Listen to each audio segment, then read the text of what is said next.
Hello, and welcome to episode 191 of the Arena Regulars podcast. I'm Zach, And I'm Jeff.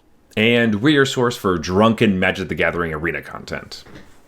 That's right, just a couple of regular guys drinking some irregular beers and talking about Magic the Gathering, in particular, the online client, MTG Arena. That is right, and we got some news for you this week. We're going to hold off on that for just a few moments because each week we bring a beer. We drink it, we rate it on a scale from bronze to mythic, just like the tiers in Arena. So with that, Jeff, what's on tap? Oh boy. Um, I'll introduce this and then you tell me a little more about it. Zach actually brought this one. This is Ocelian's Imperial Stout. Which is a style we have been known to enjoy Yes. in the past. They tend to be a little bit higher alcohol content, and this one comes in at a whopping 11%. This is like a early days of the show beer that you brought here. This is This could be one of the biggest beers that we've had on the podcast, actually, now that I think about it. I remember doing a lot of 9s, a lot of 10s, but I don't really remember doing very many 11s or a 12, really. yeah. So, The only ones I remember are like there were 10 that really yeah, pushed really hit pushed the us. boundaries. So Now, to be fair, in the early days of the podcast, we would both bring like 10% beers, and then we drink like 4 of them. So, okay, yeah, drinking that's 111 isn't going to kill us. I yeah. think So we'll be okay. we're doing we're Yeah, doing we're well fine. there. We're fine. But anyway, no. So this is from Steadfast Brewing Company. This is close to me in Toronto. I had drank one of their beers a lot when I would do like laundry. There's a spot. My ritual is I do laundry and then drink a beer at the spot right next to it, and they have a bunch of kind of different types of local beer as well as local wine and all that kind of stuff at that spot I was going to. Now, Steadfast did not have the beer I was specifically looking for that I really liked. However, they had a bunch of other cool stuff, so we're going to try their things out. Plus, Steadfast, they have a Commander Night on, I think it's the first and third Wednesday of every month. And so they are, of course, friends of the show if they play Magic there at the brewery. So Yeah. we had to try them out. I have a bunch of these beers, or we do for the podcast. So we'll be drinking a bunch of these as well as a bunch of other stuff. So you will hear about Steadfast a lot over the next month or two. But Yeah. Yeah. Hopefully it's good. hopefully it is good. 11% Imperial Stout here. All right, Jeff, are you ready to jump back in time and drink this big boy? I am ready. All right, here we go. Okay, with that, we do have some magic news. So there is going to be a giant update this weekend. So strange, Odd. which is kind of odd. Yeah, normally our updates are on Tuesdays. This is what we've become accustomed to. Sets come out on Tuesdays, and that's just when we expect to see big changes. But they've decided they're going to do this on a Saturday, on May 10th. I think it's just because it is like in line with PAX East, maybe, or I don't really exactly know why they're deciding to do this then, but whatever, we'll take it. So basically, we are getting the biggest news is that Explorer is no longer going to be supported on Arena. They're getting rid of Explorer. I know, it's crazy. Just no more Explorer. You can play Standard, you can play Historic, Timeless, Alchemy, Draft, but no Explorer. Because we're getting Pioneer instead. They're just going to change the name from Explorer to Pioneer, so that it makes sense for people who, well, it just is cohesive, right? I think that's what they've been working towards forever. So, yeah. This is a big one for Arena, but also for our show in particular. They started promising this like right around when we started the show. Yeah. That's how long ago they said that they were going to 191 episodes ago. Yeah. Yeah. And I think we were optimistic at first that it was going to happen maybe a little faster than it did end up happening. Yeah. Um, but it's bittersweet now, honestly. It's bittersweet because the journey that we took in Explorer to get here, there were a lot of really good Explorer formats, like just in its own right, where it was different than Pioneer, but good. And I enjoyed it. And I think, I think if push came to shove, if, gun to my head, let's say last week, you Hmm. asked me what my favorite format is, I probably would have said Explorer. And now I would say Pioneer, like it's not like Hmm. that part's changing, but it's just I've really liked playing Explorer on Arena. And so part of me is going to be like, it's gone. There's no Explorer anymore. But I'll treasure the memories that we did have. I'll be one of those old guys. It's like back in my day, we used to call Hmm. this Explorer. Um, but excited to, jump into Pioneer. I think the one thing that I wish is that I had gone out and gotten the like win enough matches of Explorer, you get a title Hmm. Thing. thing. Because they said that if you had that, they'll give you that one and the Pioneer one. Yeah. But moving forward, you can only get the Pioneer one. I was like, that would have been cool to have this like that'd be a title I actually cared about to have the old Explorer one. It would be very cool. Yeah, there's it's called there's basically you get titles obviously when you're playing Arena, and the one for Explorer is called Veteran Explorer. So you would be like a Mm. veteran to Explorer, obviously. But now they're keeping that for anyone who already achieved it. And then on Saturday, anyone who has achieved it and anyone in the future will now be getting the title Prominent Pioneer, which Veteran Explorer is a little bit cooler. I think makes a little bit more sense as far as what it feels like it is, and Prominent Pioneers feels a little bit more colonial, maybe. I don't know. That's Yeah, is it exciting. just alliteration? I mean, like Veteran Yeah. Explorer is an actual Magic card. Is Prominent Oh, is Pioneer a it? Magic card? No, Yeah, but Veteran Explorer is like an old school Magic card. I don't think oh, I mean, it's not legal in Explorer, fairly. It's not on Arena, but it's oh, it's like, from Weatherlight. Oh my god. oh Okay. shit, yeah, super old school. Wow, I did not realize how old this card was. I know it from Battle Bond. This is the like single green for a 1/1, and when it dies, each player may search for up to two basic land cards and put them onto the battlefield. Yeah, So it's like it's like a pseudo iconic card, I would say. So it's cool to have the title and be named after that. Prominent that is cool. Pioneers, like, what is that? It's the It's kind just of alliteration. it is just alliteration. I mean, the only like pioneer card I can think of is Elvish Pioneer, and I feel like that's just not really what you would. I Yeah, mean, you get I think there's a lot of cards called Pioneer, but Elvish Pioneer is the one I remember the most from when I was a kid. That was like one of my favorite same. cards. That's a great card. But the other Pioneer cards that are actual cards are just not really. They just don't really fit with it, and I don't know. I think Veteran Explorer just fits so well that they Yeah, could have it was even just great. like put Veteran Explorer as a title and not even realized it was a Magic card. Do you know what I mean? That's Yeah. how that's how I just good. have to get like 250 wins or whatever it is, or games in the next 2 3 days, and Yeah, yeah, then I'll get that's that title. totally doable. Totally doable.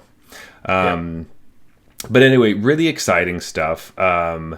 You might be thinking, hey, Pioneer on Arena weren't they missing like a bunch of cards? The answer is yes, they are missing a bunch of cards. However, they've deemed those cards unnecessary.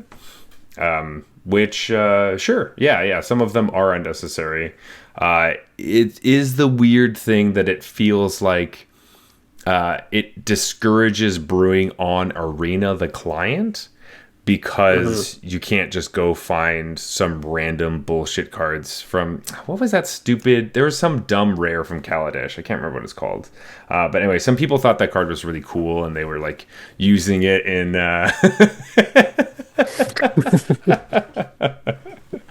Okay, I think you're thinking of Dubious Challenge and Yes, how yes, I dare am. you.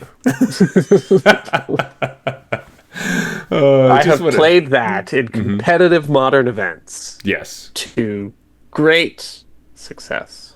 Yeah, yeah. How did those go? I occasionally won some games. Interesting. Nice, nice, nice. But anyway, so it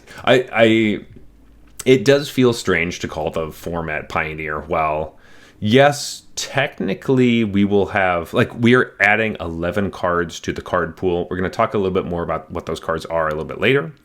But there's going to be 11 new cards coming to Arena on the 10th, which you can craft, or there will be an event where you can play and win those cards. But it does feel kind of weird that it's like if you wanted to brew decks with one of your favorite cards, Dubious Challenge, it's not on Arena, and you just don't get the opportunity to try. And if you want to brew Yeah. with that card, you have to do it in paper or do it on Magic Online. Which why would we ever want to play Magic Online? That's ugh. So And it's just it just doesn't quite line up for me with like the place that I want to do my brewing is Arena. You know what I mean? Like I don't want to go it's the acquire a paper deck to muck around with.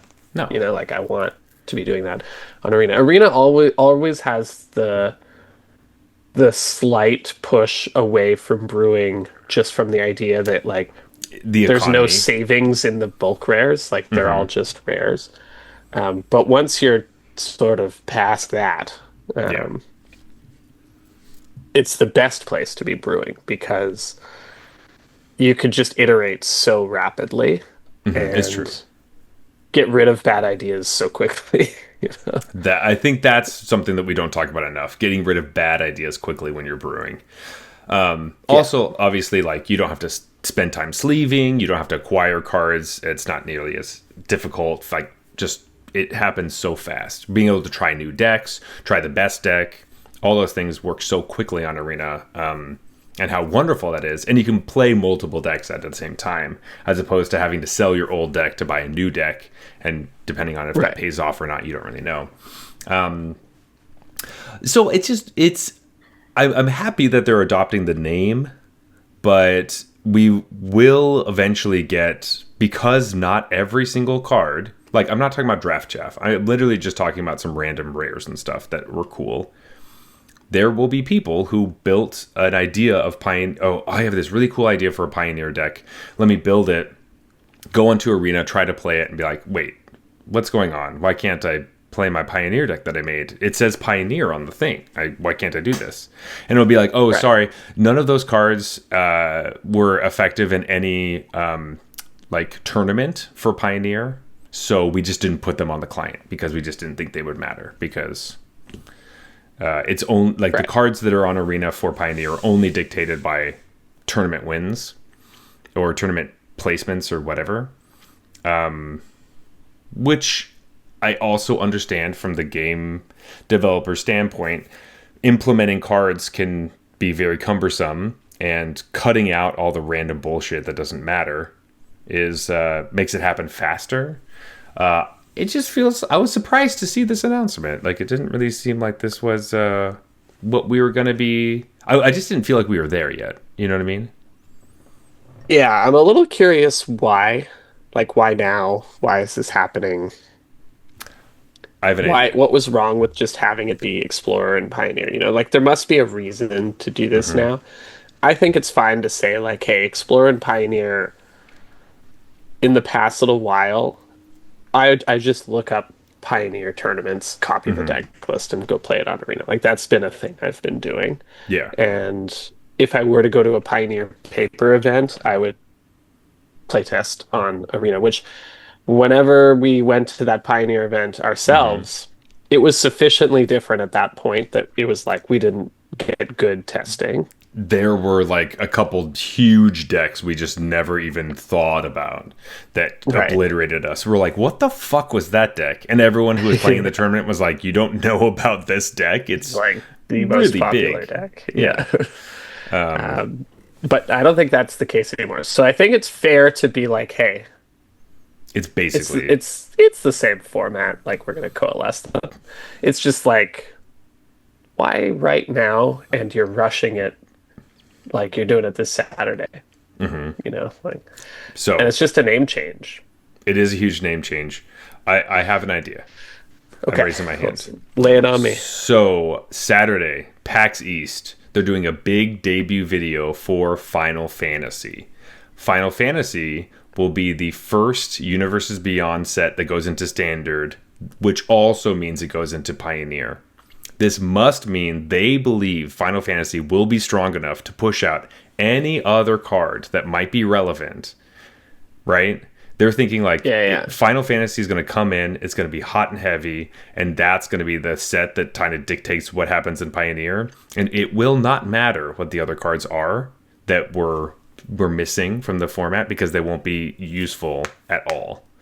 And they're doing you a service by not putting on Dubious Challenge to waste your wild cards, right? That's what they're thinking, perhaps. But Yeah, it's possible. Like, I think it definitely has to do with Final Fantasy for sure. Like, they want.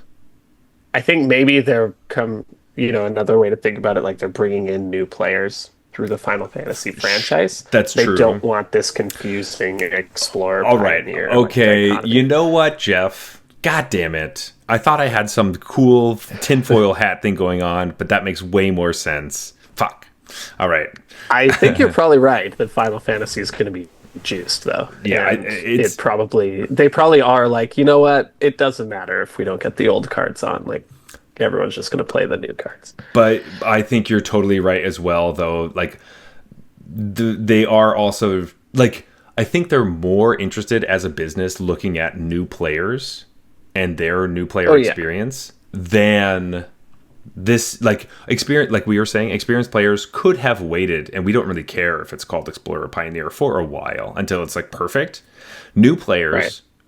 we don't want them to get easily confused that these are extremely different formats when literally what we want the new players to do is go online, type in Pioneer deck list for Arena, Yes. pick it, put it into the thing, and go.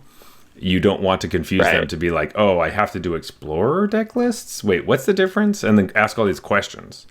So I think both are probably true, but yours makes a lot more sense that they're preparing for more players to come to Arena. Yeah, that makes a lot of sense. Yeah, got it. Yeah, okay. I think I'm jumping on board with that. That makes more sense for me. Shoot. Yeah, But- but I think the timing makes sense too with packs and everything. It's like, yeah, get it out now. Expect to get some, like, because even if you announce Final Fantasy add packs, people who may not be Magic players are gonna maybe see it and like, That's true. oh, I'll go download Arena and like, try and like just nip it in the bud kind of thing. Right away. I will say that the one thing I took away from reading this announcement is like, I thought there would be more than just the event they're running. Like, what are these things called? Where you just get to maybe win a bunch of packs if you do really well. Yeah, like the metagame challenge. Yeah, I thought there would be something more than the metagame, like just a metagame challenge for Pioneer. Yeah, it's Felt a basically bit lackluster as like the big announcement event. Like, I thought it'd be something cool and not just like a run-of-the-mill thing that happens every few weeks. It doesn't always happen for Explorer Pioneer, of course. It's usually Yeah. like standard, but I don't know. It's still just like, and these events also feel like it's kind of for new players to get farmed by experienced players who just like, jam a bunch of packs at the end of it. So it's sort of that's true. it feels like a weird one, but they obviously. I think it came late in the process of like deciding let's do some sort of, maybe even doing it on a Saturday was like a late decision. Yeah. And they're trying to pull this together and do something. Like it was supposed to It's like, happen well, on we're recording on Tuesday. It was supposed to happen on Tuesday, right? Today. That's And kinda then what I They think, pushed it yeah. back to Saturday, kind of thing. Perhaps. I think it was probably supposed to happen today. Yeah, that's a possibility. But that doesn't bug me as much. I like the metagame challenges. I think they're really great things to do, and more of them. I always want the events to be a lot more consistent. And so anytime we get just a bunch more stuff, I'm always happy. So doesn't Like it doesn't make no sense, right? Like, yeah, oh, you get to play in these events and maybe win a whole bunch of Pioneer packs and like build your Pioneer collection. totally. But they're also assuming you already have Pioneer decks and stuff, and uh, it just feels a little like this is a big deal. Like they've been talking about this for like 5 years, and then it's like, ah, Yeah. we're gonna throw a metagame challenge to celebrate. It just It's felt a what little like, what? sure, but like to be fair, the road to Pioneer was like we got an entire set in like December, right? So Yeah, yeah. this is kind of the last dredges of like they could have really just been like, hey, here's Pioneer Masters, and now it's called Pioneer, And now right? it's called Pioneer. And Right. they That just would have made did, more sense to me though. Like yeah, this was like, we that's finally true. did it, folks. We're confident in saying it's Pioneer now. And Well, it's because here's they, like a they metagame were challenge. they were Celebrate that. missing 11 cards, Jeff. 11 really important cards Ah, in the of course. I format. forgot about If these 11 Roast. cards weren't in the format, you can't really call this Pioneer. Like, we all It's know true. that. Yeah. Yeah. Well, I was looking at this list. I was like, damn, these are really important cards that, like, it's a huge difference if these are in the format or not in the format, right? Like, can we just go over this list really quickly because it seems like this is just the When time. I think of Pioneer, I think of Magmatic Insight. Yeah, Magmatic Insight. We're talking Battle at the Bridge. We're talking about Barbarigmos Enraged. Most famous for its pioneer performance, right? Right. Yeah. Encroaching Wastes, Kazul's Toll Collector, Nissa's Defeat. These aren't just sideboard cards like Rakdos Charm and Roast, right? These are like hard hitting, important cards in Pioneer, like Sanctum of Ugin, Triton Shorestalker, and Warping Whale. Like Yep. important stuff. Yeah. Yeah. I can't believe Battle at the Bridge is on here. I was really surprised that this wasn't already on Plays that Arena, card. or like what Yeah. what. Like obviously, this is a card that was in someone's sideboard or someone's deck for something somewhere. Which I wish I had that information for you. I don't, but I mean, like they could have put this in the Kaladesh remastered set and chose not to because it's not important. So, like, yeah, I don't maybe know, at the whatever. time it wasn't. Yeah, Those are the funny things with those remastered sets too, is that they're like, oh, well, we have to cut some rares. It's like, you know what? You could just cut some commons. I don't know, like. and Battle at the Bridge sucks. So it's like, I don't know what this is here for. I'm sure you're right. There's like something random, but I played this back in the day in my Tezzeret decks, and it was pretty mediocre there too. It used to Yeah. be like the card I always cut because I was like, yeah, just cut Battle at the Bridge. It kind of sucks anyways. Yeah. Well, Jeff, I know it's very obvious what this card does because we are all very familiar with Battle of the Bridge. Like we talk about it so Yeah. often. But maybe you should read it for our new listeners. That's fair. That's fair. Yeah. So Battle at the Bridge is X and a black for a sorcery. It is improvise, which I'll remind you means it's like convoke, but for artifacts. So you can tap artifacts instead of paying 1 mana. And then target creature gets -X till end of turn, and you gain X life. So I don't know if you have a ton of artifacts and there's a big creature that's bothering you and you're low life. This card is awesome. Um, And it's your turn. and it's and it's your main phase. Yeah. Yeah. And you're not worried about haste creatures or anything. Like this card was even bad when I played it in standard. I probably should have cut it from my like all-in artifacts Tezzeret like Grixis deck. It seems better than it is because you're like, and it doesn't seem great, but you're against aggro, and it's just like I want to kill. Like it, I don't want to tap all my artifacts, or like if I have a bunch of artifacts, I'm probably doing fine. Like it just you end up playing this for like 1 and killing their 2/1 or their 1/1 and gaining a life because you just need to like buy the time. It's just not that good against Yeah. aggro. But Jeff, you can also nuke one creature and basically stream of life yourself. Right? Spend a whole Yeah. turn, tap out, and gain like 6 life. It'd be crazy. How Yeah. good. You can overkill the thing, which is nice to gain the extra life. But it's like it kills one thing And red decks are so resilient these days. Like they don't care if you gain 6 life, man. Yeah, well, you kill one of their things and you gain 6 life, which is like 2 cards. That's amazing. I This think is people have these ideas of like red decks because red decks back in the day, okay, they used to be designed to do like exactly 20 damage. Modern day red decks can do like 45, 50, like it's no problem for them. They're so good. And so I always have this thing in my head like, oh, red deck, every card's just 3 damage.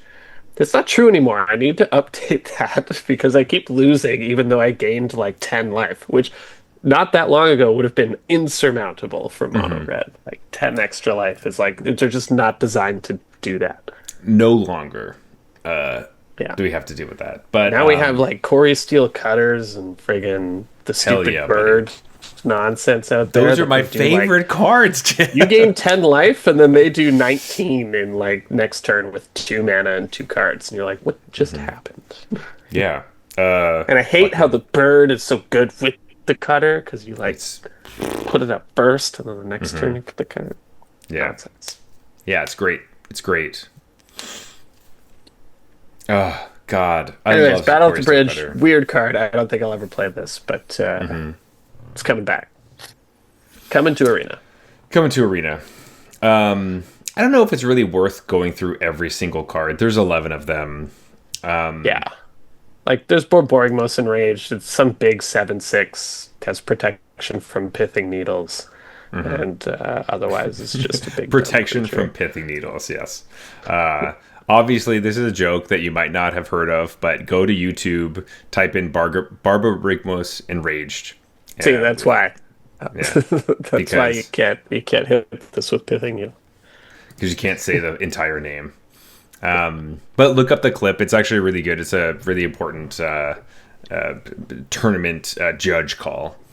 Yeah, it's like a piece of competitive Magic history or lore at this point. Yeah. And So it kind of feels like that's why they brought this card to Arena, just to have it. Because, is this one of those things where it's like, hey, it's for Pioneer, but really it's for Brawl or something? We've had that before. I don't know.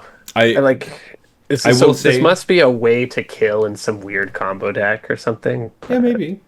I will say that as far as all these cards go, I know that they're important. I know that they were found in different Pioneer sideboards, and I know that we want to have them. So the biggest thing about these cards, the most exciting part for me, is that when I am looking up deck lists to bring into Arena, and I'm looking up Pioneer deck lists, I'm like, Pioneer deck list, that looks cool. Oh, it won this tournament? Awesome, let me put it into Arena.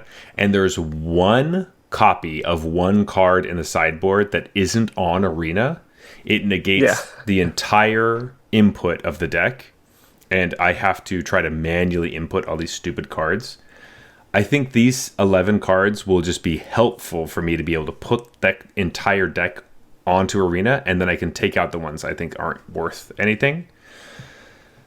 And so I like that. I like that they're adding these cards being like, hey, these are popular in deck lists. These, you're going to see them running around. Nissa's Defeat, Nissa's Defeat and like Roast are like, yeah, you see these in sideboards. Let's just have it on Arena. You might as well. Not a hard card to just like code, I guess. So I'm happy about some of those things, for sure. Yeah, and the problem you're describing is a real one. It's also, by the way, just awful software design. Like it should just awful. import 95% of the deck and then tell you one of the cards couldn't be It's imported. gone. But Yeah. no, apparently not possible. It has to throw an error and Yeah. just like bug out unless it's perfect, which is just bad coding. It just but what is can you bad. do? That's the way the game works. And That's the spaghetti code. yeah. They need Claude to rewrite their code for them. And Yeah. Claude wouldn't miss this. Claude would They be like, need you know what the you- user might want. Jeff, they need Might you want a deck list. to talk to Claude to rewrite the deck. Yeah. list. That's, 'cause Hey, without you, Claude can't do anything, right?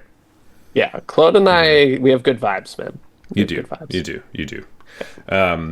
But yeah, really, Really great stuff. Ultimately, with everything with Pioneer, I'm just excited for new stuff on Arena, honestly, and having big updates like this that are like, hey, we're working on things. We are trying to make this better. Always a big fan, even if it seems a little strange to me, timing wise or whatever. Who fucking cares? We got new shit. I love new shit. So you're gonna play in the metagame challenge? No, but that's mainly because I have to work this weekend, and so I will be kind of like I'm working every night, and that's usually when I'm playing Magic, Oh yeah, that's what. and so like yeah, I won't be doing that. But are you going to be playing in the metagame challenge? We'll see. It depends on like how I feel at night after the kids are down and stuff. Sure, sure, Sometimes sure. I'm up ready, like let's grab a beer and let's jump onto a into an event. And sometimes I'm like, nah, Dead. man, I don't I don't have the brain power for that right now. So yeah, I hope to. That'd be fun. Nice. I don't have like any blockers on why I couldn't. Um, and Well, if I do, I'll be playing Jund Sack, I think. okay. All right, John Sack. Uh, I was going to say you probably don't have any blockers because you tapped all of them to cast your Battle at the Bridge. yeah, Yeah, yeah. yeah. That's the thing. I mean, like Battle of the Bridge just slots right into Jund Sack, right? All those There you food go. tokens. It's Yeah. true. Yeah. Cool. I mean, Um, honestly, that doesn't sound like the worst idea, but but you're wrong though. I will have a blocker. It will be a cat, and it will it be will the be a chump blocker. yes, a very annoying chump sack blocker. Yeah. Um, what would you play if you were able to play in the event?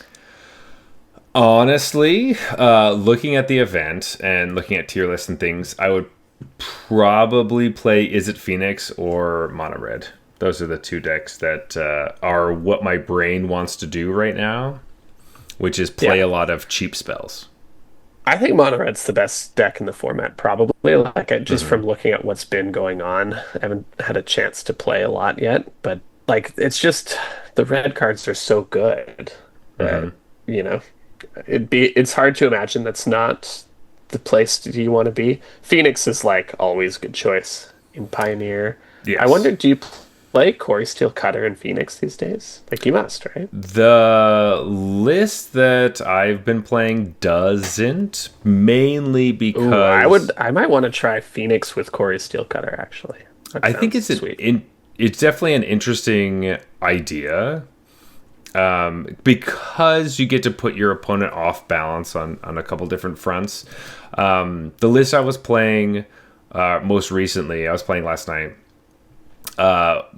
Obviously, you're playing Artist's Talent, which lets you churn through your deck a bunch, and having to play a more proactive card like Corey Steel Cutter, instead of another, like having four Artist Talents and four Corey Steel Cutters feels like a bit too much as far as like that is considered, because one of them wants you to churn through your deck so you can feed your Temporal Trespass, you can feed the Treasure Cruises, which is Artist Talent, and Corey Steel Cutter doesn't work on that game plan, and it does kill your opponent. But the it would be interesting to think about if you're playing like a go wide Phoenix deck, which is uncommon. I think I'm gonna take a list. I'm gonna cut the stupid connive birds and put in Corey Steel Cutters and see what happens. The list I was playing was not playing the Connive Birds, so that's what Oh, so I'm. people have already figured out to cut the connive birds. Damn. Well, what's funny is that the Connive Bird is the one. That's the one that always beat me whenever I was playing against this deck because it got so huge and I couldn't deal with it. I know, but that's why I was like, Corey Steel Cutter feels like it's doing the same thing but better. But better Where it's by just going like wide. it could grow. It just does it faster. Like it gets the creature gets bigger because of the prowess, like in the same I turn. do think right that's away, interesting. and has haste and all that. The list I was playing Third Path Iconoclast, which you could probably cut for Corey Steel Cutters. Yes, you have to play 2 spells in a turn instead of just every time you cast a non-creature spell you get a 1/1. But it's more resilient to removal. It's harder to Like the black decks Right. can't kill the Quarry Steelcutter, right? Where they do kill the There, third path Iconoclast. there's a part of me that is looking at this format and is saying, Corey Steelcutter and Treasure Cruise are legal. There's no way that's not the best thing to do. Smash them together. It Smash it. feels like there's just no way that a card that powerful with Treasure Cruise, like, do I just take the Is It standard deck and jam Treasure Cruises into it? That could be another good starting point. That's true. I kind of like that. Sounds a lot more exciting to me. I was just like, we already kind of have an Is It shell that, like, is very non-creature spelly, but maybe it's better to take the successful standard deck and just try to upgrade it with ridiculous cards like Treasure Cruise. Well, I like that idea That's because more fun. currently the Quarry Steelcutter decks are like the Boros like historic-y type of decks, or the Boros prowessy decks in Pioneer. Because you remember like when Boros Historic was really good for this and like did pretty well. I mean, it did pretty well because there was one specific player that was really good at playing that deck that made it pretty far. But Quarry Steelcutter does slot into that deck, so it has made it stronger.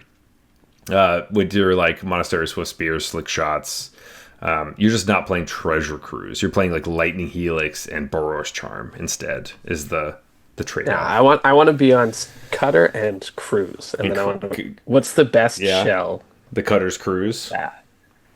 Corey Cruise. I do think that's Okay, maybe I'm not playing Gensack this weekend. Maybe we're figuring out how to get Core Steel Cutter and Treasure Cruise in the same. Well, Jeff, if you get that together, please post that in our Discord channel because I want to see it and I want to play it whenever I have a second. I will. The deck list is coming along. We have 8 cards so far. That's all you need, right? The rest are just lands, obviously. Yeah. You will have to play. Lands in this battle. Yeah, are you going to play your favorite card? What is it? Consider and Opt. You love cards like that. Are you going to consider them? Yes, I am. Yeah. I said I have to play those cards. Yeah. Is it? If you don't know, Jeff particularly hates cantrips. Tends to be his stance on them. He just thinks that they're kind of what's the word? Boring and useless. Air. Yeah. By cantrip, I specifically mean cards that like are 100% card selection. If it's like, deal 1 damage, draw a card or whatever, like, that cards does that something. replace themselves. Yeah, it's different. Yeah, they do something weak but replace themselves. Target That's creature fine. gets +2/+0, draw a card. Target creature gains haste. Your creatures gain haste, draw a card. The whole gamut of like, look at some sort of number of the top cards of your library and rearrange them in some way and then draw a card. It's always like, Unless it's sleight of hand, because, just the art from 7th edition is just so iconic in my brain that, like, I love sleight of hand. Even though, I as far as the card goes, I'm like meh on it, because it's a sorcery. But if I can play 7th edition versions of 7th cards, edition sleight of hand might get a pass for me, but only 7th edition. yeah. Any other sleight of hand is unacceptable garbage. Unacceptable garbage. Yeah, completely agree. Nice. Well, Jeff, this is just kind of a Magic News episode, which I'm totally fine with because as far as other things that are happening on the client, there are some big ones that we haven't even talked about yet, and we're already like, I don't know, a bunch of time into this episode. I'm already half of a Russian Imperial Stout. Yeah, I'm already thinking about my backup beer, so we're doing good. Remember a couple weeks ago, I was talking about the different changes we were going to be doing with like implementation as far as like your card collection and copies, of copies, and all that jazz. Of course I do. But just remind me in case, the Russian Imperial Stout is impacting. Perfect. That was a great segue. You're, lobbing them up for me. Some nice softballs. All those things I had talked about a couple weeks ago are happening. So basically on May 10th, the same time we're getting this big Pioneer update, we are getting a few different things that are happening. Two are reprints. This is fantastic. This is huge, huge news, and actually got some really interesting some things from Wizards I haven't heard before, which is their three main goals when we were talking about actual card collecting on Arena. And I'm happy to actually have these in concrete written word. Whether they've done this in the past, I don't know, but I've never seen this before.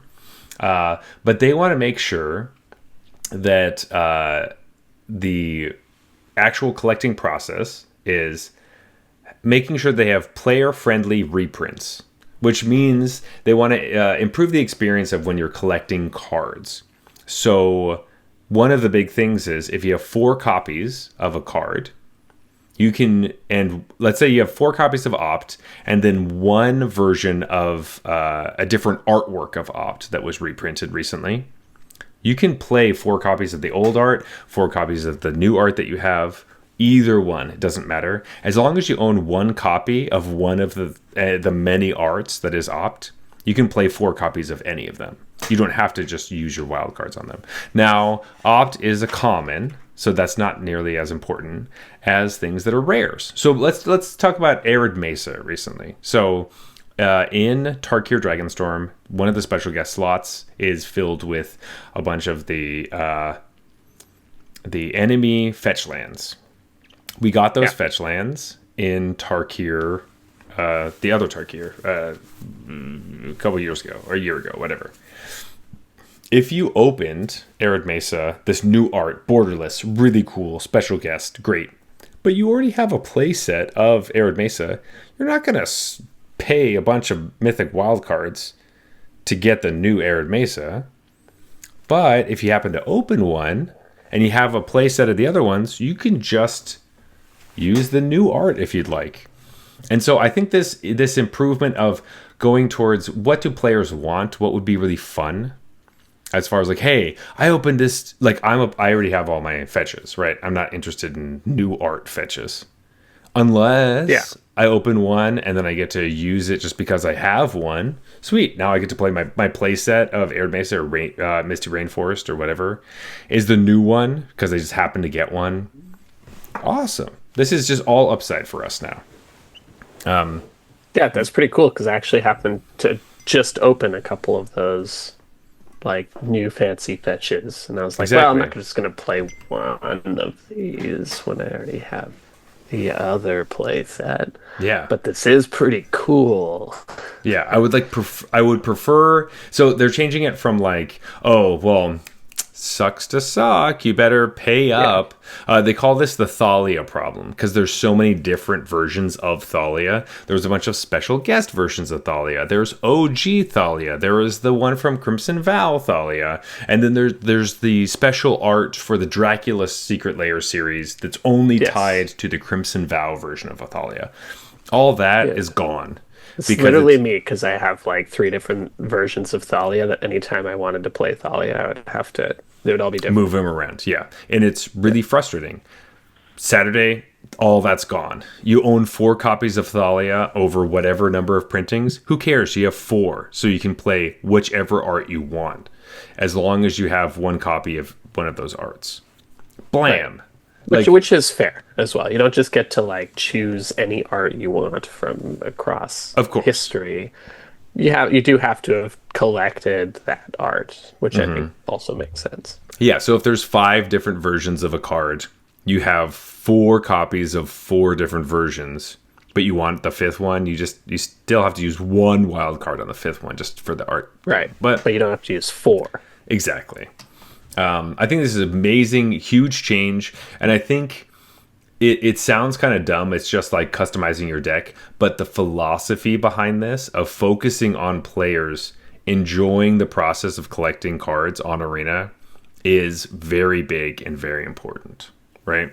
Yeah. And I care, like mostly about like I played all my different Thalias. I didn't care enough about this to go and craft cards that I already had just to make a play set of the new art. But I still do care when it's a card I really like. I want to use the version that I like. Like, yeah.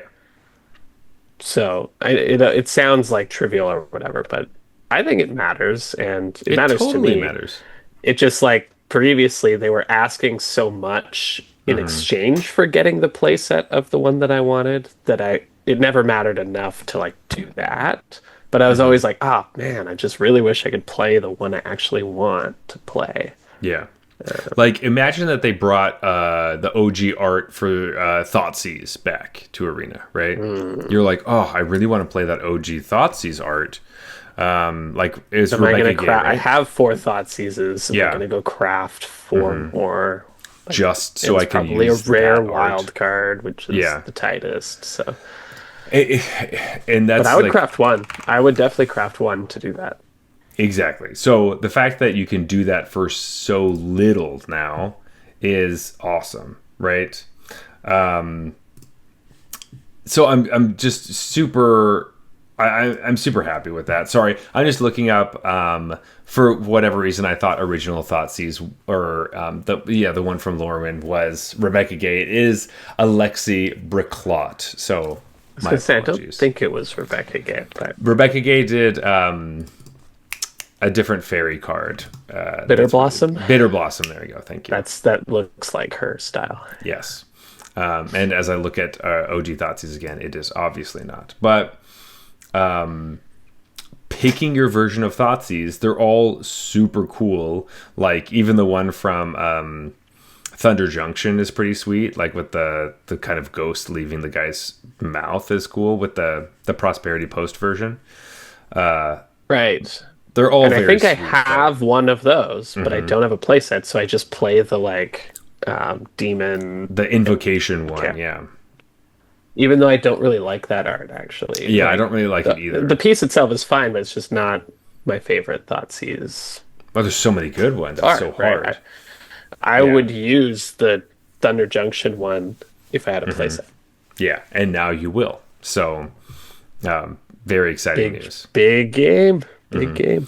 And this move towards this, like obviously we were just talking about how it doesn't seem like a really big deal, but it does bring people's emotions into their decks, which is a huge win for Wizards.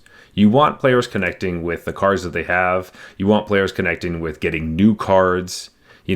As experienced players as we are, get excited over art treatments that we don't have to spend a bunch of money on.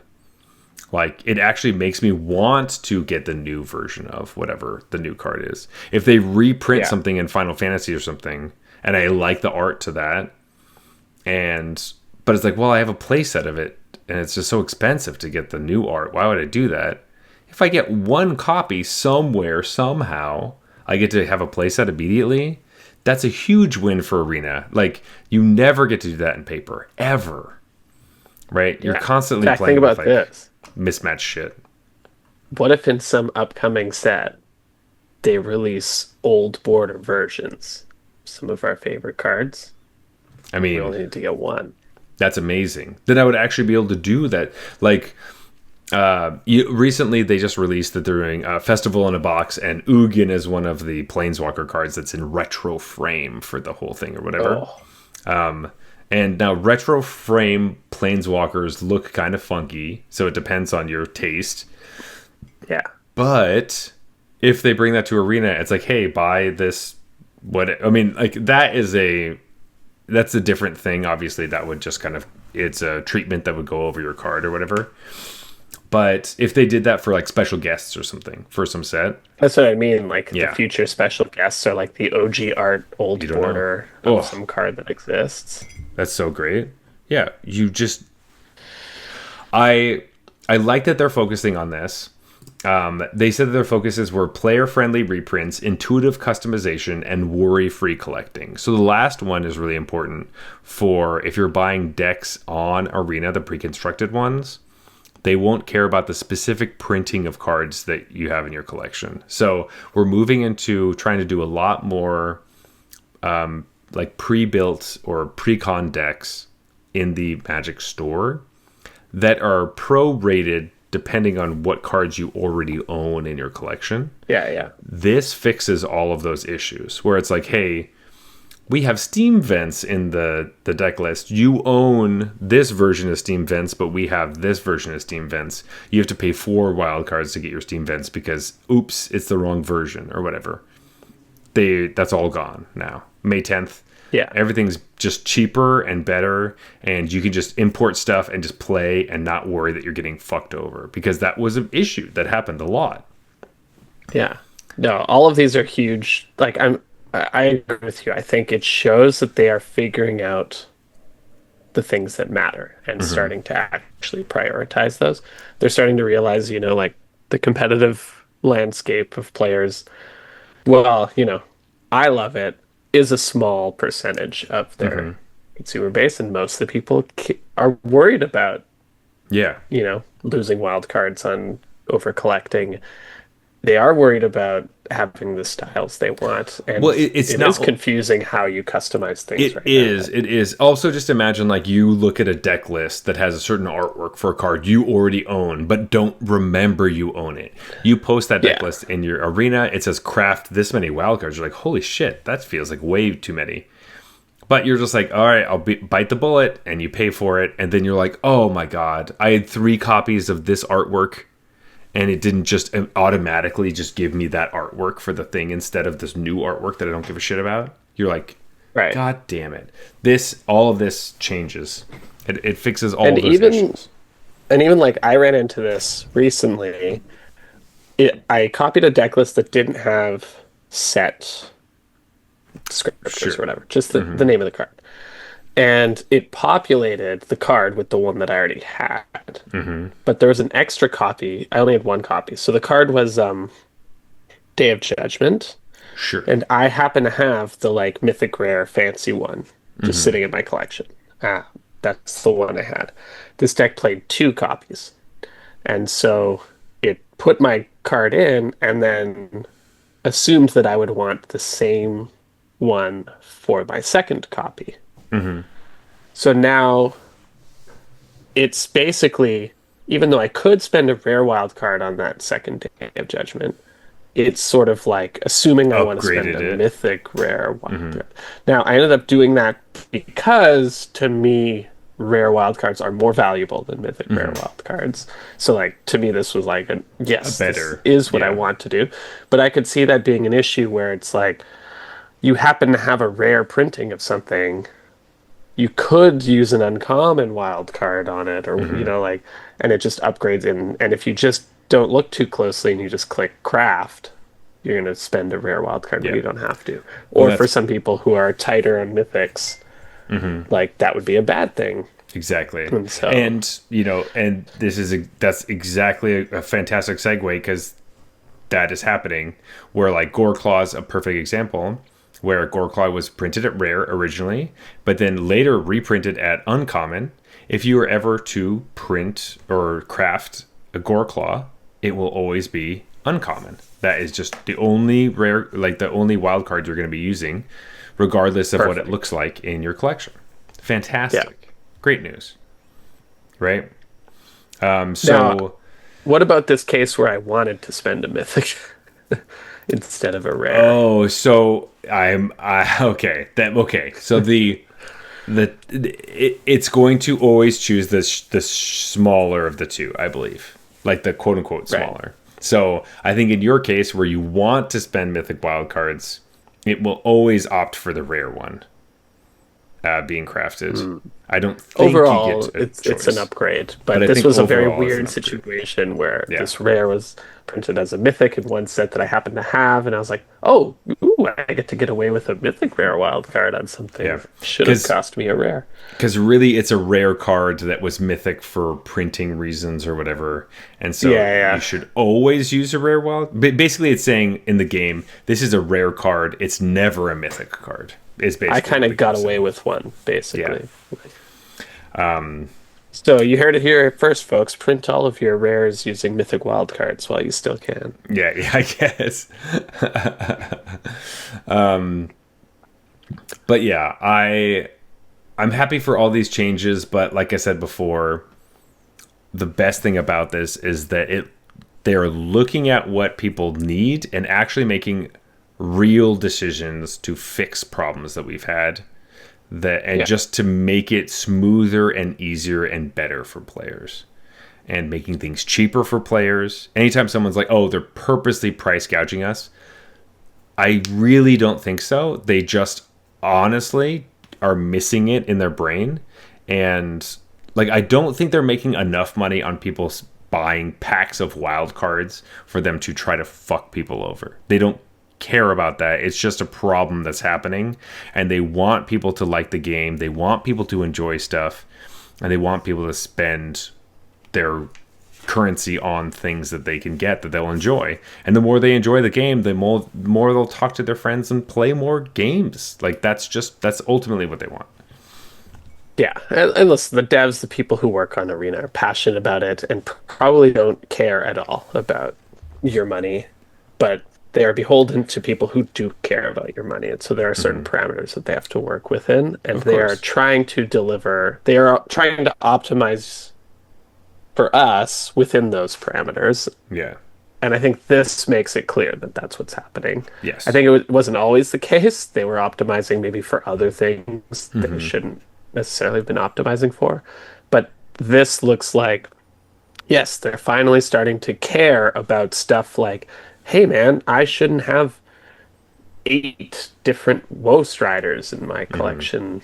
You know, like that's 8 wild cards when I should only have had to spend 4 or whatever. Like, Yeah, because they're also changing it so that like it's part of reprint, or like collection. What's the word where you like you can't open a new version of a card you already have 4 of? yeah, yeah. Duplicate protection. Isn't duplicate protection. Yeah. So when you're opening packs and it's like, oh, there's a new art for a card, you won't open that card if you have 4 of it already until you've opened all Nice. the other cards you don't have yet. So they're adding that to duplicate protection. They're adding all these things. All this stuff is fantastic. I'm really happy with it. Arena is moving to great places, and it gives me hope for all the things that I personally, because these are great things that are happening, but the stuff that I have a vision for Arena are still on the horizon, possibly happening, but they seem more accessible when we're moving in directions closer to stuff that I want, like drafting with friends. You know what? Maybe I'm starting to see that that might actually be a possibility at some point, you know? Yeah. You've been Even talking about that for years, and I've always said like, LOL, no way. Maybe we're getting close maybe it to could them happen. being open to that idea. Open to the idea, phantom drafting with friends, I would be all over it. Phantom drafting, I'm super fine with. Even if it costs like 1,000 gold, I don't care. I'd be down. I think my friends would be down. We could do it, right? But the fact that we can't form groups and do group chats or whatever on Arena right now, and I have to use like 4 different programs to hold draft events, it's crazy to me. Crazy. It's all, we already have it. Arena, when will you like fully combine with Companion so that we can have, you already have all the software set up in a different app. Just put them together. I don't know how you do that, but you do it. It should be easy. It's technology, right? Technology is classically an easy Trivial. thing. Yeah, trivial. I just want smart. Actually, no. I want non-idiotic deck list import. Yeah, there you go. Like, that's step one. Like, this feels like the lowest hanging fruit. Like, it shouldn't just fail if I didn't type something exactly 100% the way it's made. Like, we have something called regular expressions, folks. It should look it up and be like, oh, it probably didn't mean thing in the like Ica. It probably meant thing in the ice. I'll just put that in. Like, Yeah. it all exists already. Yeah. Other apps do it. Yeah, or Trivially, not. like, Yeah, or even like I don't even care if that is it. I literally just want an error message that says, "Hey, we imported everything but this card because yeah, we what built the your fuck is deck, that?" but this one, I don't know what thing in the Ica is. It couldn't Exactly. find it with a with an exact name search. Like, come on. Um, so, anyways, here's your 56 card deck, Yeah, or whatever, and you're right? like, cool. Like, I will Let's go click thing in the ice myself, like that's but fine. it should be if there's a typo or something, or it's like the wrong set, like it should figure that out, man. Yeah. Like it's 2025. Yeah, honestly, like if the fact that Sparky isn't just AI and like I can ask it Yeah, questions is crazy. yeah, It's like, yeah. hey Sparky, how do I do this? Hey Sparky, here's a new deck list. Where am I supposed to play this? Blah blah blah blah. Whatever. Hey Sparky, when is regular Tarkir Dragonstorm sealed coming to Arena? And it will tell me. Right. And the answer is never because we're only playing. This is another thing. Okay, so Clan Tarkir Dragonstorm was so popular that they're keeping it until May 11th. And I am furious because we have a tournament that we're preparing for. We gotta prepare. We have a sealed RCQ coming up on the 18th, and we can't prep on Arena because the only sealed formats are clan specific, which is not the format we're playing. I think I asked you this when we were talking about it, like when the set first dropped. I was like, is this just how we play sealed in this format on Arena, or like is this just a pre-release thing and they're getting rid of it? You promised that this was just a pre-release thing. I thought it was just a pre-release thing. It's not. Apparently, it's been so great. The thing is, okay, Arena devs, I'm talking to you right now. You said that this format has been so popular that you're continuing it until May 11th. If there isn't regular sealed, what else do you expect people that want to play sealed to play? Are they just you're just forcing them to play clan sealed, so you decided, "Oh, it's really popular. Let's keep it up."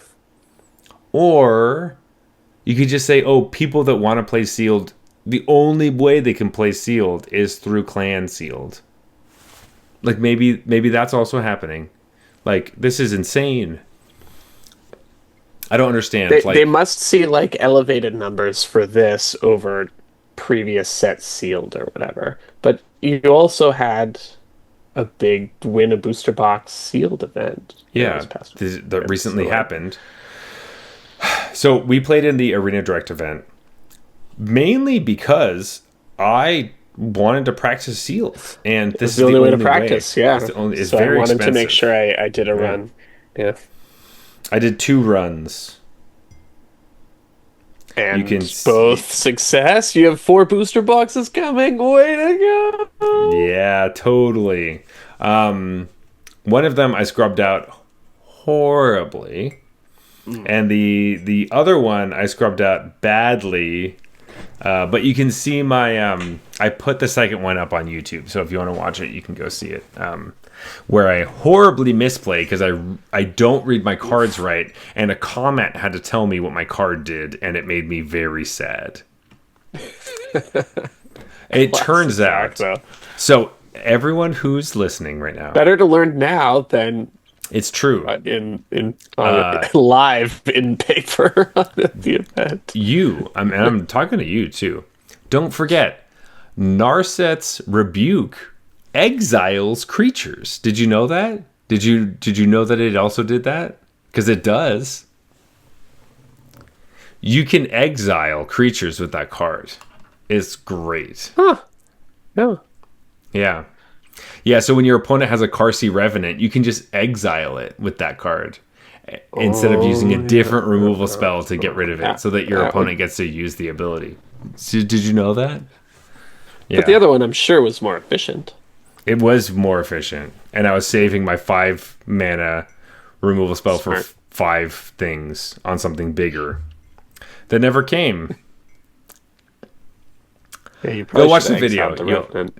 Yeah, I should have, because then I wouldn't have died to their freaking Cotis because they put counters on it and they made it. Oof. Yep, yep, yep, yep. But live and learn. Live and learn. Live and learn. That honestly, that game has been haunting me because I had to live through it a second time in a draft recently where they had all the same shit. And I was like, are you fucking kidding me? It's like This is Kotis, just which cruel. is a rare, I think, is kind of garbage, ends up beating me because of other cards around it. And I'm like, Yeah. You didn't lose to the Cotis, you lost to the Rev. well, I lost to the RevNet. I really lost to the Death Begets All. That's, or sorry, Death Begets Life. That's the card that I lost That's to. begins live. Yeah. And you know what's really good with board wipe? An indestructible creature. You know, those are. I'm really happy they're in the same colors. That was definitely intentional. Yeah, smart. I see you, fucking wizards. I see you. Okay. Ugh. Anyway, sorry. But how was your sealed weekend? It was okay. I opened what I thought was a pretty good pool. I had lots of lands, and so I actually went 4 color. But it was really like 2 colors with a double splash kind of thing. Okay. Um, Sorry, when you say double splash, you mean splash for 2 different colors, or splashing splash for for 2 two different pips colors. in different Two different colors? colors. And sometimes multiple pips, I think. My Okay. mana was like pretty solid. Okay. Um, and so I was green, blue, splashing black and white. Okay. Or no, Redless. was it black and red or black and white? Black and red sounds Yeah, it was more definitely common to black me. because I had the Sultai Spirit Dragon. Ooh, okay. Taval. That's what I was splashing in black. And yeah. It was like Teamer Splash Black, but I was basically all blue green. That sounds very classic to me. It's like white. Right. Yeah, it wasn't banned Splash Black. Yeah, it's Teamer Splash Black. Trying to remember what the red was for, but I had some decent red cards as well. But then I was building this deck, and I was just like, I had 4. God, the stats getting to me, but I had 4 like destroy target creature. This is more expensive if it's a dragon. Dragon's Prey. Yeah, so I just had like that was my black. I had the Sultai 4? Dragon and 4 dragon sprays, What the fuck? and then just like a couple of really strong teamer cards, basically, and then all blue, green. I thought my deck was pretty strong, but it wasn't like over the top. Nothing about it was exceptional. It was like everything was like a B plus. Like I had good fixing. Curve was fine. I had some bombs, but not like the best. Not the bombs you're hoping for. But anyways, I was just like cruising. I went 4-0. Oh, nice. Okay. And then I got a double Ugin out of the event. And so I was like feeling good about the deck. I was like, everything's, we're firing on all cylinders. There was honestly not too many hiccups in those first 4 games. It was just kind of like my deck was just kind of rolling. And then game 5, my opponent had like an early Karsi Revenant, which bought them time to slam an Ugin. And then the board was pretty stable when they slammed the Ugin. Obviously, I fell way behind. They also had 2 of the mana rocks, like the dragon. Dragonstorm Globes, yeah. The turn after playing their Ugin. So like, oh, just you're done. You're done. Yeah, just like everything blew up. They exile it. And then the next game, I also lost. It was like a close battle, and we were kind of in top deck mode, and my opponent drew an Ugin. I was like, I'm not. You know what? That's sealed. But also, it feels like, the fact that I still. My experience with this format has been totally Prince. And, sealed has been even further down that line. The Corsi Revenant into Ugin thing was like particularly annoying because I hate Corsi Revenant so much already. You do. But it was just like that took me like 4 turns just to deal with this thing, and then Ugin, and it's a stable board because I've been dealing with this stupid 3-drop that is unreasonably good.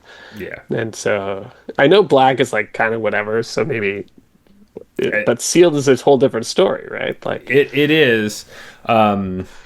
that's rough. But I will say that like you're 4-2, like I went 0-2-2-2, right? So like I went very bad. Yeah, Like I was like gravy train, I think, because I didn't you're make quite money close, back, but I got yeah, like whatever it is, 19 or maybe yeah. 19, 10 packs or something You like got a that. good I amount of forget. packs. It's not gravy Yeah, train. I will not say that's a gravy train, but you're close. You're true, close. true. I still I'm think it's right. five. I'm one Yeah. below the gravy Which train. is acceptable. Which is acceptable. Mine were Yeah, it not means like acceptable. I spent a few hundred gems on like 10 Hmm. packs, which isn't a great deal, but it's not the end of the world. Exactly.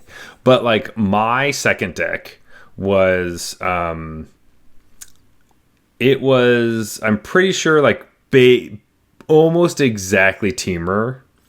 I opened Meringue River Regent, like the big blue Ooh, dragon. You know, that was great. yeah. And then I was looking at my other cards and I had four Sibsig Appraisers Oh, and one Dragonologist, right?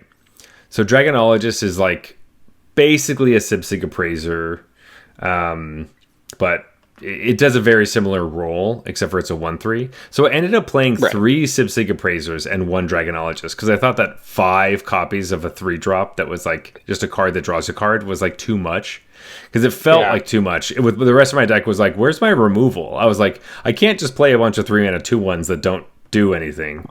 Yeah. Sealed removal is even more important than it is in draft, too. Exactly. And so I was like having a hard time with that, and I like my removal was like a fresh start and like a fight spell, a Narset's Rebuke. Like it was all like very this is not amazing. Like the fresh start was the best card. I was like, oof. It I don't know though, man. In sealed, I think I'm playing all five Sega Bracers. maybe I I'm should probably just have. playing them. I don't know. But like my experience was getting beat down by Mardu a lot. So Sibsig Appraiser seemed a lot worse It's in so my interesting. experience. I think I ran into one Mardu deck and it was like kind of bad. And I kept running into like Boros or Mardu. It was like Boros splash Sonic Shrieker. And I was like, God damn it. And that kept like that was my losses for the most part of my run. Was like I'm losing to Mardu decks that are curving out. They're like and I'm just trying to fix my mana and make sure that I can play Sibsig. Like I play Sibsig Appraiser. I try to trade with something, but their Shock Brigade is like too big for it, and that's the only downfall of Sibsig Appraiser. Like they did a very good job of making sure that Shock Brigade can attack into him, but like, Right. ugh, it was just so frustrating. And then I ran into that last match, which tilted me. I was so salty afterwards. And Yeah, that's rough. that was yeah, I especially think I because didn't. Yeah, yeah. Mardu. So that ended up being my experience of like I'm looking at my deck. I don't have enough cards to play Boros. That was like my thing. I was like, oh, I can't play aggressive because I literally don't have enough cards to play Boros. I'd have to splash black for some removal spells, and that just makes the deck significantly worse. And my 5-color deck just doesn't look good enough, and so my teamer deck looked the best, and it seemed pretty good, but it just wasn't enough. And so I feel kind of I don't really know what I'm supposed to do. I constantly felt like I was looking at my pool and it looked like every card seemed awesome, and I'm just constantly trying to figure out like what how many colors can I get away with, because it seems like my fixing seems good enough, but maybe it's not, and I want to go over the top, but my cards aren't strong enough, so I'm in the middle somewhere, and it just felt like ugh, this is just a nightmare. See, this is why we specifically need more non like pre-selected sealed, Yeah. because that is very similar thing where I was like, there's a lot of power, but it's so distributed across all my colors that I ended up going 4 color, but I was like, could I go 5? Would it be better to stick to 3? Like, I don't know. I need to build these decks more often. Exactly. And when Yeah. you have a clan that you're choosing, it completely warps that It fucks entire the set. whole thing up. Yeah. Also, I will say So, both of the seals that I played, one of my rares in or my mythics in both of them were the mocks. I was like, God damn it! Why do I keep opening this stupid mocks? Like this is useless. Right. Yeah, yeah. So that was really frustrating. But like, yeah, it was just, ugh, what a weird And it's interesting because thing. what I played, I think I played against one Mardu deck, and it basically just like played weak cards the whole game.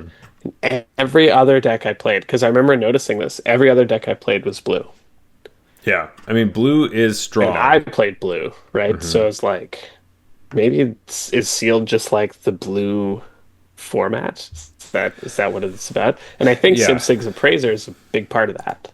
it Because definitely Sig is. Appraiser is a great card in draft, but it's even better in sealed than it is in draft, just because it's a bit slower and the card advantage matters more. So when you're looking at 17 lands as far as like sealed decks go, when we're looking at traditional sealed and like just these sealed events, the commons that are really good are still really like blue cards reign supreme. They've already been Mm, coming up the ranks as far as like draft decks go. Sig Appraiser is huge, so I definitely had my opponent when I played my second or third Sig Appraiser. They're like nice, like yeah, yeah, you okay, got to cool. give the nice after the third one. Yeah, it's Yeah. like oh yeah, yeah, you got pretty lucky with those. But the other ones people are really looking for is they're trying to play Dragonstorm Globe. Honestly, they're trying to play Embermouth Sentinel, like the 2-drop that gets you a land. Like people are getting greedy as fuck when they're playing sealed, which I Mm. think they deserve to do. Yeah. I was just getting mixed signals because I kept getting beaten down by these Mardu decks, and I was like, what am I supposed to do? And I think sealed really is the what have you got? How can you fix it? Can you go over the top and play your bomb, every single bomb, or can you go underneath? And you have to find that balance. To be And fair, it's if when I open sealed, especially in a kind of multicolor or slower format like this, I am looking for the aggro deck. If there's an aggro deck in my pool, I'm going to play that because that's just much prefer the two yeah, that's color just consistent like aggro deck. Yeah. and put people on blast and like, hey, if you stumble, I'm coming Yeah. at you, and especially when like you don't know, right? Like you're going to keep a super medium hand and then just get steamrolled. And so It's true. I one of my favorite things is aggro decks and sealed in slower sealed formats or like multicolor, like Yeah. fixing based formats. Yeah. It's just hard to actually like you have to get lucky for that to come together. Yeah, you need to like we are saying. You open the pool of three Dragon's Prey. I open the pool of three Sibsig Appraiser. I think what you want to open is three Shock Brigades. Like that's the pool you want to open, right? Where you're like, Yeah. oh fuck yeah, I got four Shock Brigades. Let's play that tech. But I just yes, I wish that I had more experience with this. I wish that Arena And would maybe give you me the just ran opportunity. into like a lot of those people that happened to me to open Yeah. those And like, pools. I did beat one of them or two of them maybe. And so like my opinion could be skewed a little bit because like it just felt like, oh, I played this again. Am I going to lose to this again? But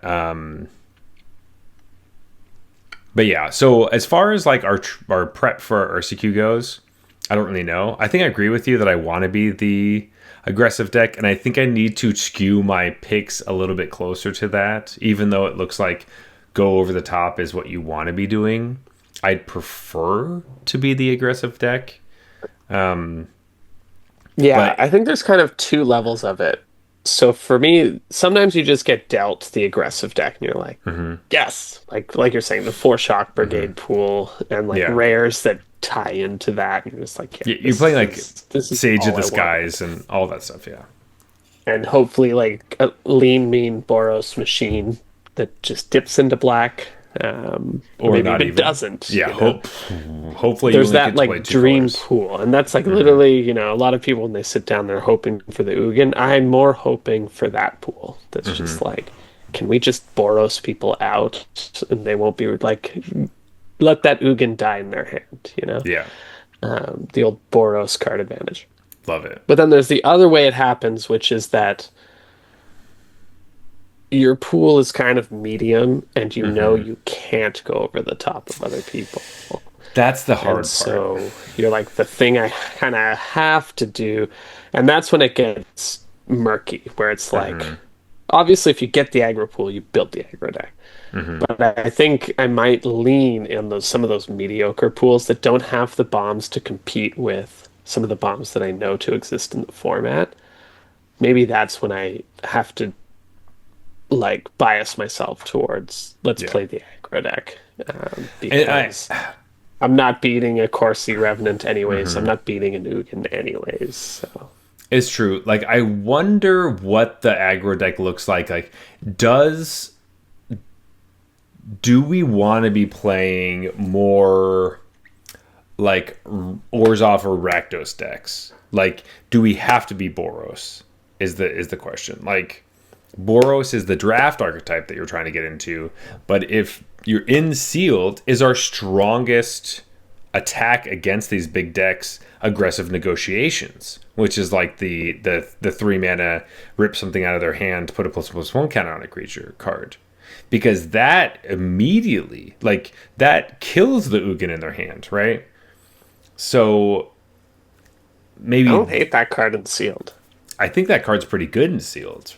We would like, so I'm leaning towards, oh, I want to be Boros, no black cards.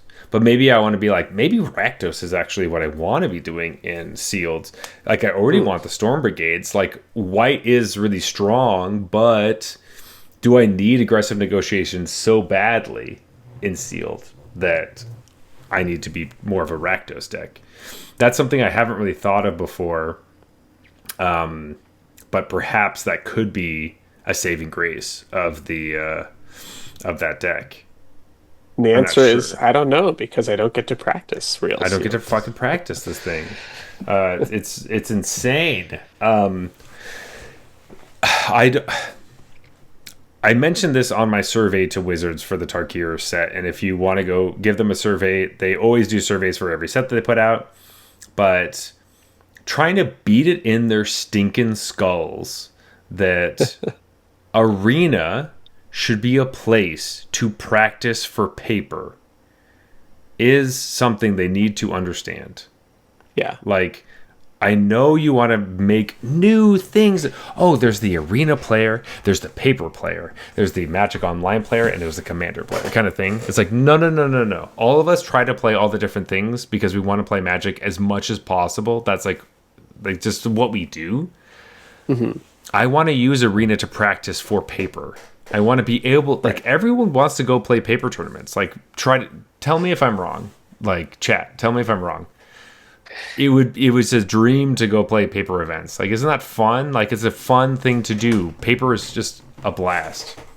Yeah. And we're not saying that's like the main, Goal? the only No, like raison d'etre for Arena. It's like it's I not. only use this to practice favor, but it should be part of the Arena package, right? Yeah, Like it should be it should be front of their mind focus, I think. it's such an Like, untapped resource for that because mhm. it's the best. It's the best way to practice. It is 100% the best way to practice. It's the best way You to just can't learn jam in that and many practice. games in Yeah. any other way. And so, and being like, yeah, you can qualify for tournaments through Arena. I was like, yes, but I also just want to be able to practice it. And that's why doing the Pioneer thing is a good change, because we get to be like, yes, I'm playing Pioneer. I'm a Pioneer player. You don't have to try to be like, I'm an Explorer player and maybe I'll try Pioneer one day. It's like, you already Yeah. play Pioneer. You're going to go play Pioneer. Just always make sealed available, so that, because there's always sealed RCQs, like, that's always a thing. Make it easy Right. for Like people. in fact, sealed is the competitive Hmm.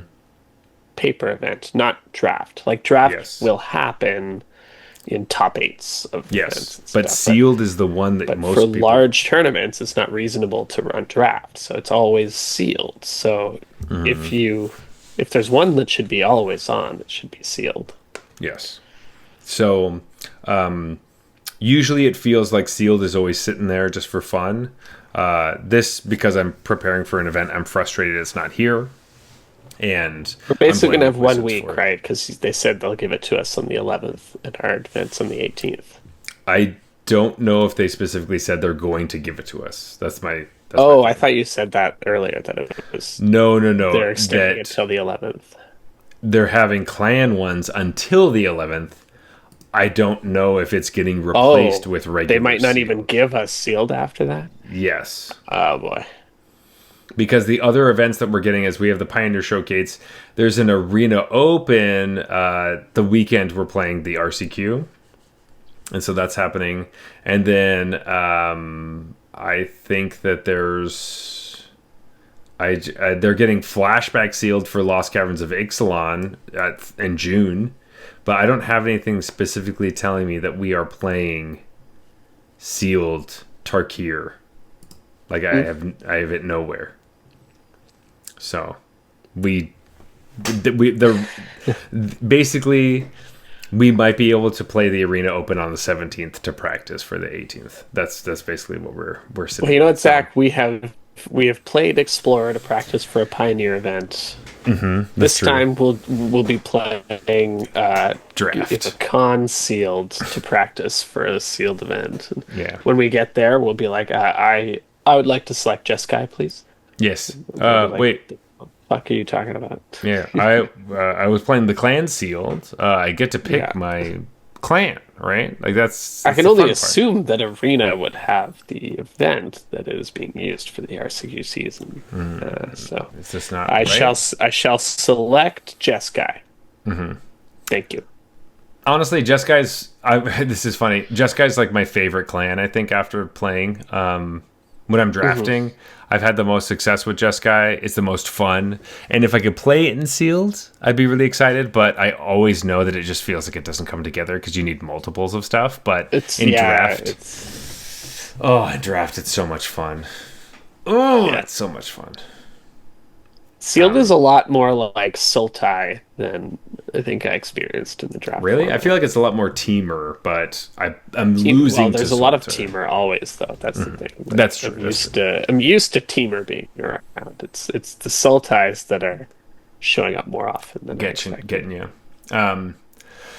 But anyway, Jeff, we're kind of closing out on stuff. Are you good to do last call? Talk about this beer and then get the show on the road. Absolutely. All right. So as always, we like to rate our beers on a scale from bronze to mythic, just like the tiers in Arena. However, this has nothing to do with what tier you are in currently. It's just a fun way to rate beers. So don't feel bad when we say that bronze beers are trash. They're horrible. You have to spit them out. You pour them on the ground. They're disgusting. Silver beers are bad and or boring. Gold beers are exceptional. You like these a lot. Sorry. Gold beers are fine. It's I like, jumped. whoa, they are? I'm sorry, I jumped to a different one. Gold beers are fine. You drink them, but you don't really care about them. Platinum is solid and you would totally drink it again. Diamond beers are exceptional. You like them a lot. You show them off to your friends, and yeah, you drink them with joy. And Mythic, these are the best of the best. These are well, I have to go with it, Ugins of the beer world. Yeah. So with that, Jeff, do you think that Ocelians is a Ugin rated beer? Well, for me, it's not an Ugin rated beer. Yeah. But I did like it. I definitely got coffee out of this, which I Yes. always like. Like that's the bittering agent of choice for me. So it's Yes. nice when the brewer makes it that way as well. Um, I can see here that it has rye malt in it. I definitely get that like tinge of like spicy or smoky kind of thing it had going on. And it was a well-made beer, obviously. I think I've talked about this in the past about the mouth-punching quality of Russian Imperial Stouts. This got me a little, but I think it was more of a jab than like a Oh, nice interesting. hook. Okay. And so that's maybe what I was missing is like it's a little smoother, a little more. It For is. an 11% beer, it was like quite smooth. It felt kind of like it felt like a ball. It felt very round, right? So like smooth on Yeah, the outside. It like can hit you in the face a little bit, but like you kind of don't like.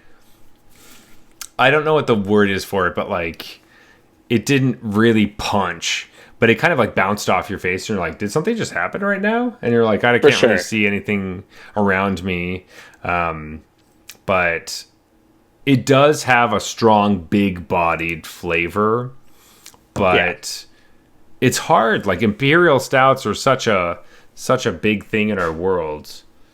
Am I going to bring this as like, oh, buddy, you got to taste this imperial stout, and it's not in a bottle. It's not only Right. it's not in a Yeah. bottle, but also just like it has nothing else going on.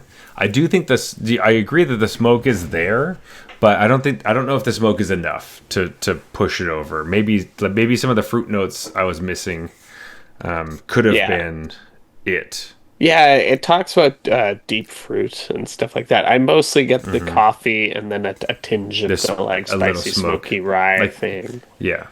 Which Um, if there was a cherry or something, maybe I would have been like super stoked. But yeah. So I think overall this is well made and I like the flavors yeah, they have going on, but I think there could have been deeper flavors and a little more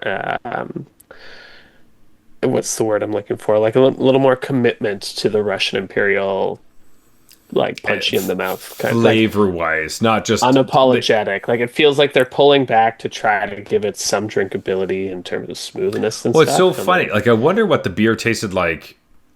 Because I wonder if they pulled back on the ABV because the ABV's high. So I wonder, ooh, like, was there like a 14 or 15% that yeah, they had to pull that's a back? good Yeah. question. Did they brew a 15%er and be like, And "Whoa, then we like gotta they tone this down"? diluted it. Like, is that what happened? Because it almost feels like that's the case. Yeah, With that being said, would I recommend this if you're going to the brewery? Yes, I think I would. yeah, yeah. Yeah.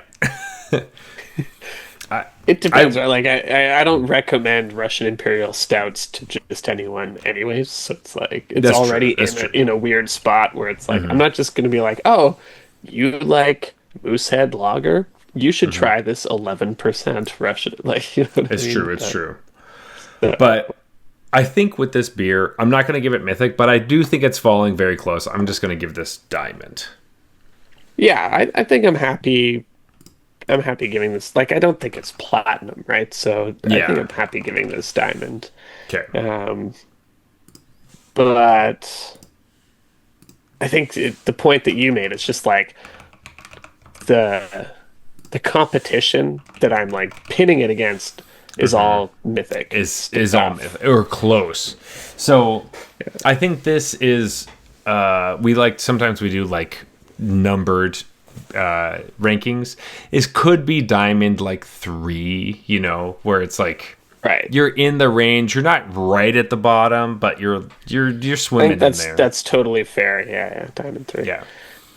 You're And not part of like it too, I always have to remember is like these are specific things that I look for in a Russian Imperial Stout. It's not like there's ex- some rule that exactly. they have to be made that way or That's whatever, totally right? totally So true. That's totally true. But Diamond beers for this evening. it's definitely well made, and I appreciate that. Yes. So I'm looking forward to the rest of the beers we're going to taste from Steadfast. So stay tuned for all of those. If you want to look at all the different beers that we have ever drank, you can find us at Instagram or on Instagram. We are at Arena Regulars. We actually somehow got the name at Instagram, so Yeah, it that's was us. crazy. We just like got it. We just have to ask.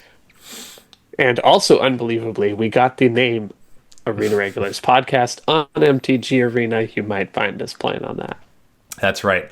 Also, if you want to talk to me personally, I am the regular _ Zach on Instagram and TikTok, as well as I stream on Twitch and I'm regular Zach on YouTube. But Jeff, where can they find you? Best place is the Discord channel. I go by Regular Jeff on there. It's a great place to come chat Magic, chat beer, chat whatever, to be honest. And we throw a monthly cube draft, Arena Cube. It's all commons and uncommons. And so you don't have to use your hard-earned wild cards on it, but it's super fun. And if you want to join, link for that is in the show notes. That's right. We do the Cube Draft the second Wednesday of every month, so it's coming up. Come talk to us if you want to join in that. Everyone is welcome, and it is free. Also, please leave us a review on Apple Podcasts. Follow us on Spotify. Leave us a review there as well. Go to our YouTube channel. Comment, hey, you guys are the best. Or, say whatever you'd like to say. But it means a lot to us. We really appreciate hearing from all of you. This has been the Arena Regulars Podcast. Reminding you that if you want to play sealed, you can't. You just can't. Good night.